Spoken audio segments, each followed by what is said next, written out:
गयो मेसिन अब उत्तरीका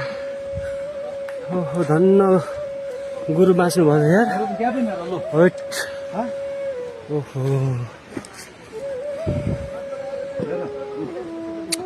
यत्रो ढुङ्गाले थिचेर यहाँ र मेसिनको कलरै छ यसमा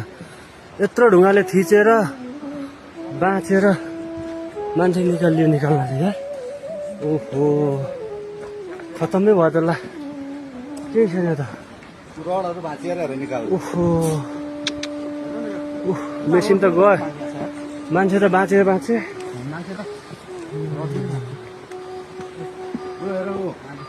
ओहो यसरी च्यापेका राम ओहो धन्न बाँच्नु भएछ मुस्किलले निस्कायो त्यहाँ भित्र थियो ओहो यसरी सिद्धा त यार यो बारी खारी लगाएर बडो मुस्किलले त्यसको खुट्टा उता थियो बसेको ला कान्छ त यहाँबाट निक्ल्यो गुरु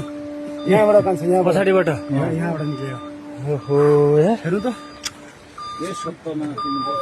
ओहो ल सबै खत्तम गाह्रो पर्थ्यो हेर्नु गएको नि यार सबै धन्न बाँचेछ नि यार आम्मा हेल्पर यहाँबाट निस्केको यत्रो पहाड झरेको माथिबाट है कत्रो ढुङ्गाले थिच्चे खायो यार यहाँबाट कसरी आम्मा खुट्टा त बेसरी च्यापेर नि यहाँ त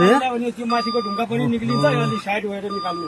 यो ढुङ्गा पनि झर्छ यो खाली घाँसले मात्रै यो रुख नभएदेखि त झन् मर्ने रहेछ है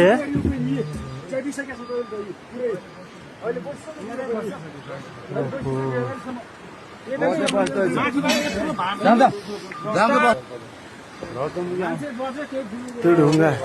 मेसिन नागेर गएको त्यो छोडिदिनु त्यो अब बन्द भोलि पर्सि आफै ब्याट्री अफ गऱ्यो भने हुन्छ नि अब हुन त दूर त दूरै हो भाइ भनेर भन्थे मेरो परिवारले भन्थ्यो के